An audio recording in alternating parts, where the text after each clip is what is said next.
Halo teman-teman, pada video kali ini kita akan mempelajari penyimpanan arsip secara digital menggunakan Google Drive. Mulai dari alih media arsip, penyimpanan folder, hingga pengelolaan arsip yang rapi dan sistematis. Pastikan teman-teman sudah memiliki akun Gmail agar bisa mengakses Google Drive dengan lancar. Nah, sebelum mulai belajar, silahkan bisa kerjakan pretest terlebih dahulu di link bawah ini.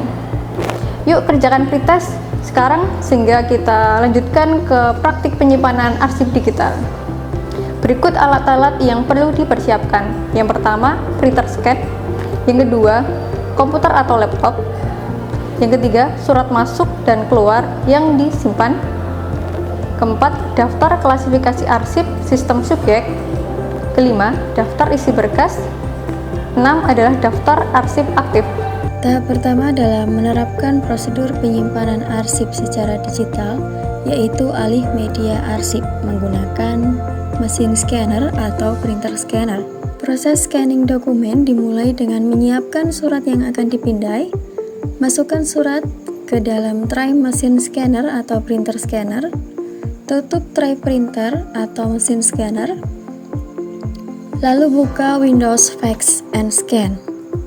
Setelah muncul jendela Windows Fax and Scan, klik New Scan, kemudian pada kolom profile diganti menjadi Document, lalu Color Format diganti menjadi Color, dan File Type diganti menjadi JPG. Kemudian klik Scan, maka proses scanning dokumen akan berjalan.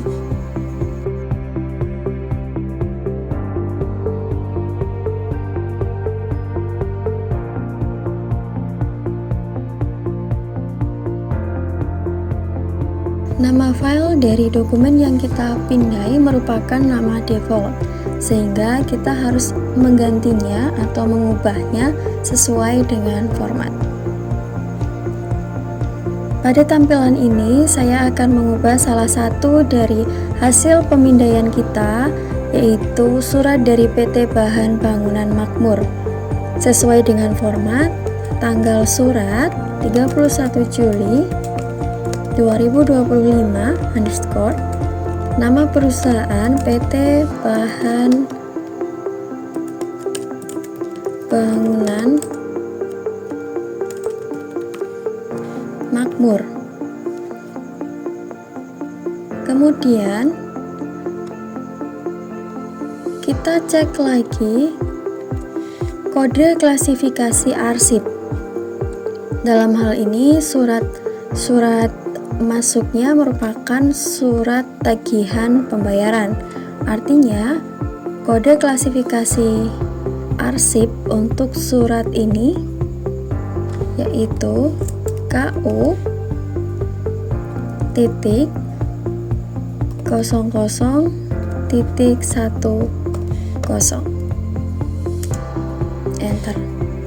Lakukan hal yang sama terhadap seluruh surat yang kita scan tadi.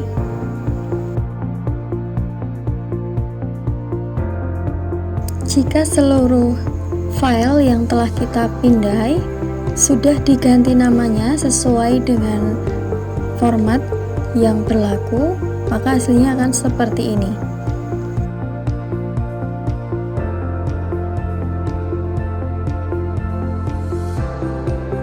Selanjutnya kita akan membuat direktori atau folder-folder penyimpanan arsip digital di dalam Google Drive. Pertama, silahkan teman-teman akses akun Gmail teman-teman, kemudian buka Google Drive.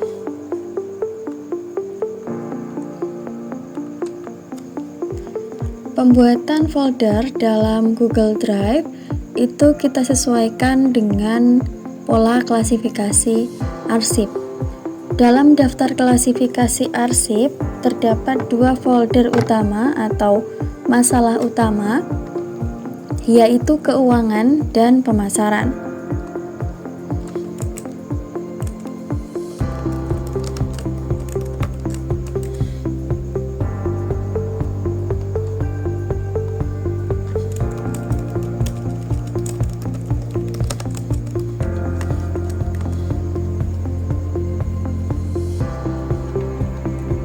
Selanjutnya kita akan membuat folder di dalam folder keuangan, yaitu pembayaran 00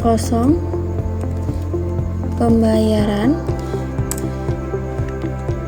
Di dalam permasalahan atau subjek pembayaran itu masih ada lagi sub masalah, yaitu tagihan dan penangguhan.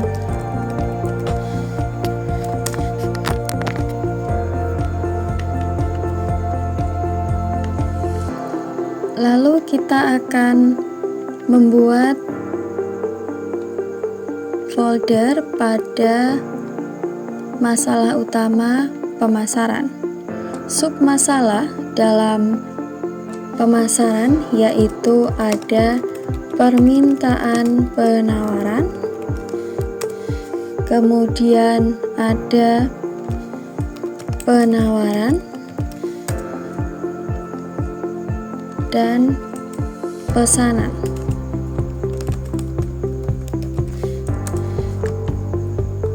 Di dalam masing-masing folder submasalah ini masih terdapat sub-sub masalah. Kita mulai dari permintaan penawaran. Sub-sub masalah dalam permintaan penawaran di antaranya permintaan penawaran barang atau jasa, kemudian permintaan penawaran kerjasama. Kodenya 20, kemudian yang yang ini tadi kodenya 10. Selanjutnya kita akan membuat folder sub-sub masalah di dalam sub masalah penawaran,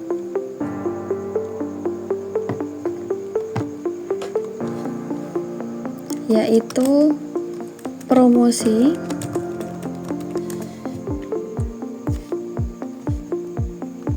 dan 20 pameran.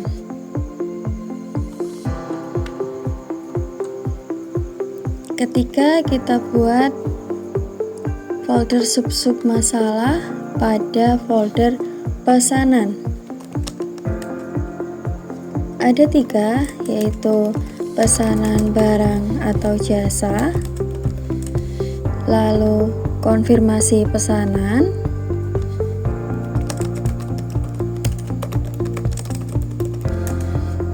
lalu pengiriman pesanan.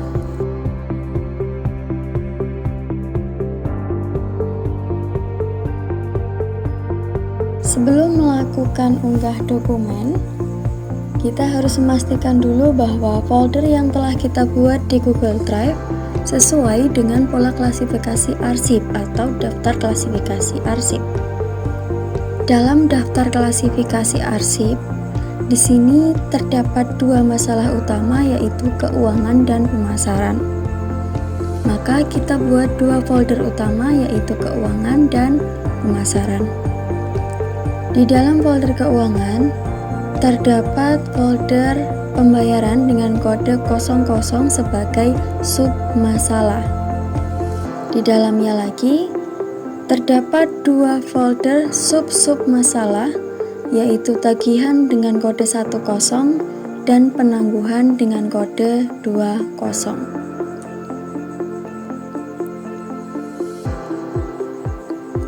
Lalu di dalam masalah utama pemasaran terdapat 3 sub masalah, yaitu permintaan penawaran dengan kode 00, penawaran dengan kode 01, dan pesanan dengan kode 02. Di dalam folder permintaan penawaran terdapat 2 sub-sub masalah, yaitu permintaan penawaran barang atau jasa dengan kode 10 atau 10 dan permintaan penawaran kerjasama dengan kode 20. Lalu di dalam folder penawaran terdapat 2 folder sub-sub masalah, yaitu promosi dengan kode 10 dan pameran dengan kode 20. Untuk pameran di sini diperjelas pameran barang. Kemudian pada folder pesanan terdapat 3 sub-sub masalah, yaitu pesanan barang atau jasa dengan kode 10, konfirmasi pesanan dengan kode 20, dan pengiriman pesanan dengan kode 30.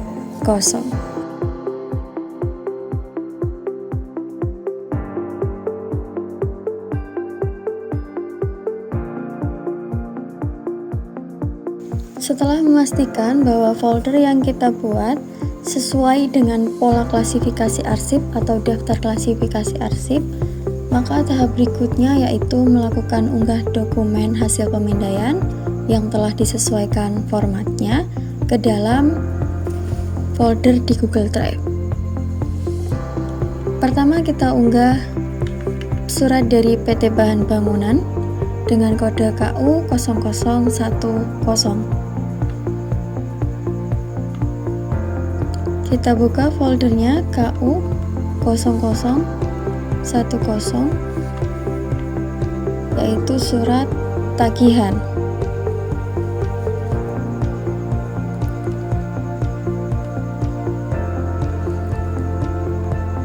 Berikutnya, kita unggah dari PT Jaya Logistik dengan kode PM 0230 atau pengiriman pesanan.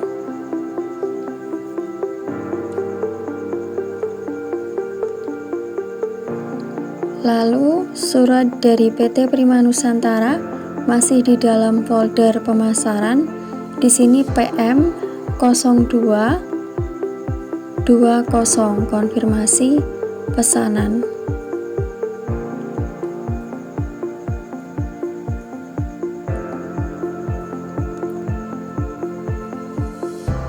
Dan yang terakhir PT Prima Nusantara PM 0110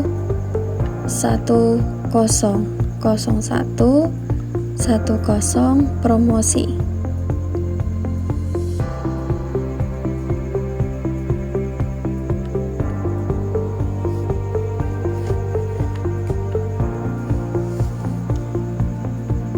Dokumen yang kita unggah berhasil terunggah jika di sini terdapat tanda centang warna hijau. Jika di sini belum warna hijau, maka belum terupload dengan sempurna.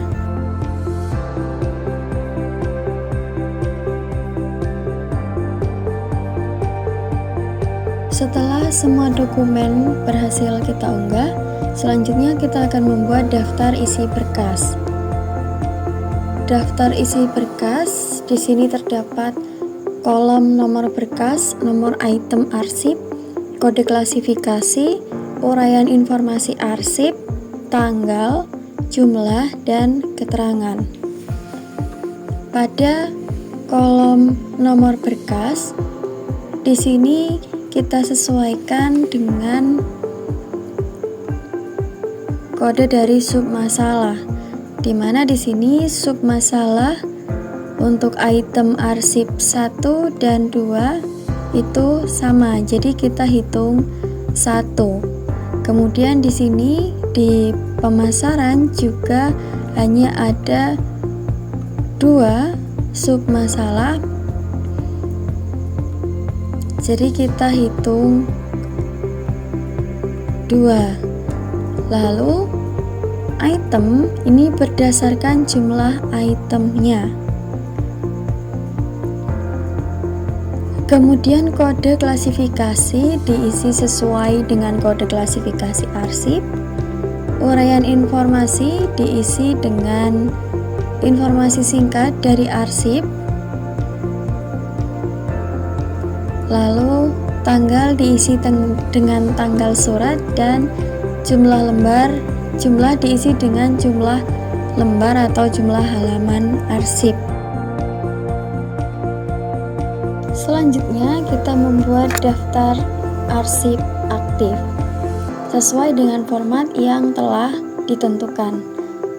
Terdapat kolom nomor berkas, kode klasifikasi, uraian informasi arsip, kurun waktu, jumlah, dan keterangan. Untuk pengisiannya sama dengan daftar isi berkas tadi, tetapi terdapat tambahan kolom yaitu kurun waktu.